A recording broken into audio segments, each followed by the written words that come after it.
Well, somehow it's already been a decade since I was a freshman in college. I don't know where the time went, but time moves quick. But I remember back to my first class. As a freshman, I sat down in the seat, and the professor handed out the syllabus. And I had no idea what to expect in college. I just came in wide-eyed, bushy-tailed, excited for it. But I got the syllabus, and I turned to the last page, and I looked at everything listed out, and I had a mild panic attack. Because I'm like, how do I get all of this stuff due when it's supposed to be due? This is only one class. Maybe I'll just leave. But then I started to take a couple of deep breaths and oh, I'll be okay, it'll be fine. And then I went to 4 more classes and received 4 more syllabi. And I'm like, there is no way I can do all of these assignments in one semester of college. I'm going to change my major, or I'm going to drop out, or I'll just quit, or something like that. And I had to ask the question to myself, is this really worth it? I just it repeated in my head so many times. And I'm sure we can all relate to that in some way because, one, we're all in residency, so we all have a syllabus as things do. We look at that, it might be overwhelming. And residency aside and school things aside, we all have jobs and tasks and things we have to do in life where we look at everything in front of us and we're like, man, how do I do all of these things? Is it really worth it for me to do it? Because I'm looking at this and I'm kind of overwhelmed. Maybe I just won't touch this right now. Well, whether it's school-related or life-related, there have been times we have wondered, is it really worth it? And Paul talks about a rigorous task that has eternal rewards, and even though it's daunting, this is worth it. So if you're taking notes, if you've been taking notes or you want to start, the title for this section is, It's a Good Thing. It's a good thing. But the statement that I want everyone to remember over everything else is rigorous but rewarding. Rigorous but rewarding.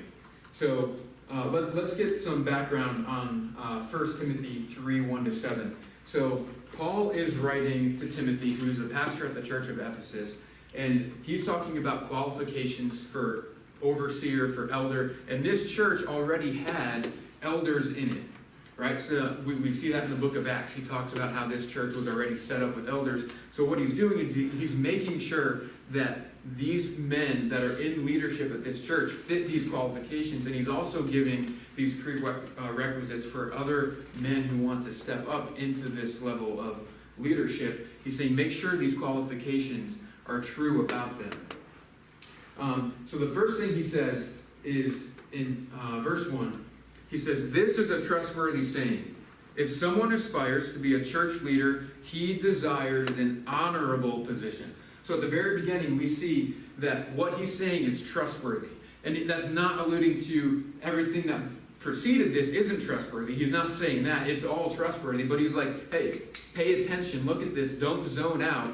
This is trustworthy. This is important in building the life of your church. Pay attention to this. It's a trustworthy statement. And then he moves into this encouraging thing because he's about to give a list of 15 qualifications, and it can get overwhelming. But he wants this church to know this is a good thing that someone is aspiring to. So he's saying if you're aspiring to this position of overseer or elder, bishop, pastor, it's all the same Greek word, episcopo, for all of that. If you're aspiring to that, it's good or noble.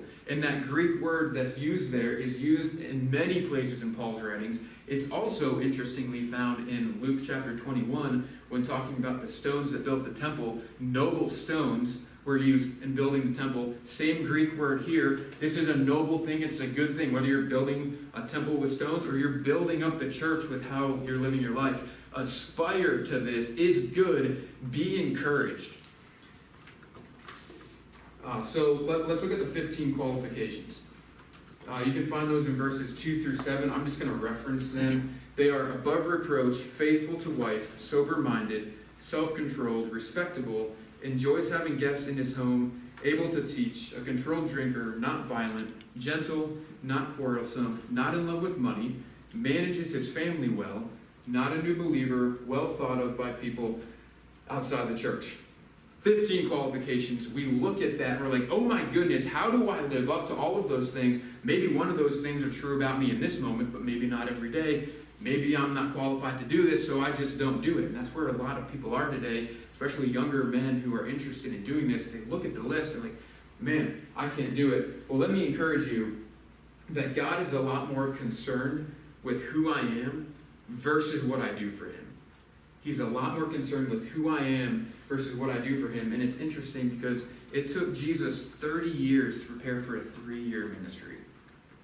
And then for us, it takes 4 years if you're in college, 2 years if you're in residency to prepare for a 30-plus year ministry. And I'm not saying that what we're doing is bad, but we put so much emphasis on the I want to get there that we miss the becoming part, where we let these qualifications become characteristics of our life, because we want the office, and I want the office, and I want the bookshelves, and I want the platform, and we want all this stuff and all this influence. Maybe for some not as much, and others they really, really want that, and they think, I'll aspire to all of these qualifications once I get there.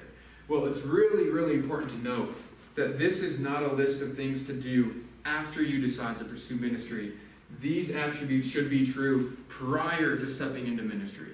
You don't decide after you get in the position, okay, now I'll start being a man of self-control. You need to be a person of self-control before that happens. That's very paramount in this. So for the man who wants to aspire and feels called to this, we must encourage them to do it. We don't dismiss the qualifications that Paul set. There's many of them. They're equally important. But we encourage them to step into this. 10 out of the 15 of these qualifications are rooted in self-control. That's important to note. And all of them are preceded by a man who is above reproach. Because with all these qualifications, some are fruits of the Spirit, some are attributes of a Christian's life that Paul talks about in other letters, and Peter references. Like, we as Christians should be striving to live this out, regardless of calling or not. So we're all included in this. This isn't just for pastors. But in this context, the thing that sets it apart is it's rooted in self-control and preceded by a man who's above reproach. So we need to look at our lives. If you feel that calling into ministry, am I in control of myself? And do I live in a way that is above reproach? So how do we help ourselves and others in this worthwhile task? Well, there's 4 possibilities of application depending on who you are. 1, if you have been called or if you aspire to this office of overseer, leadership in the church, are you making it a priority right now to live out these qualifications? Is that something you're doing now? Because this is very, very important to make sure you're doing. I said it before, I'll say it again. This is not a list of things to do after you decide to step into ministry. It should be happening prior to stepping into it. It should be part of your life as you pursue ministry. Number 2, if you are a spouse or related to someone who is called into ministry, I just want to encourage you, pray for them. Encourage them. They need it. There's temptations. There's things that would try to take them away from these self-controlled characteristics. Be there for them. Don't let them be alone in this. It's very, very important because it can get exhausting. Number 3, if you're neither of these, pray for your pastor. He needs it. Church leaders need that prayer, that encouragement from us that what they're doing matters. And then number 4, I want to challenge you to encourage those who feel this calling into ministry that what they are doing is a worthwhile task. It matters for the kingdom. There's so many people that don't want to step into that because they're scared or they're lazy or they're not really sure. Let's encourage them to do it. The sad truth is there's a lot of people out there right now that, like I just referenced, don't want to step into this because they're afraid or they're just not ready to. And Paul references this in Philippians chapter 2 when he says there's a lot of people that don't want to step up in the church this way, but Timothy did it. Look to him, look to that example. He's aspiring to a good thing. Be like that. I went through 4 years of college. And by the time I got to junior, senior year, I was used to the syllabus. I got in a routine of how to do everything. But I look back to that freshman and sophomore year, and I'm so glad that I didn't drop out then, because even though it was rigorous and there was a lot of tasks to do, it was worth it. All of it was worth it. I got the degree. I was able to grow in college and step into different ministry positions and move to California and all these cool ministry opportunities because I didn't give up. And I'm so grateful that all of us here at Family Church have pastors who don't just give up when they look at a qualification like, man, I didn't do that today. I'm the worst. I'm just going to quit. They continue through it, they press into it, they lean into it, and encourage other people to do it. Imagine if we all strove to live out these qualifications, whether we were called to overseer of the church or not.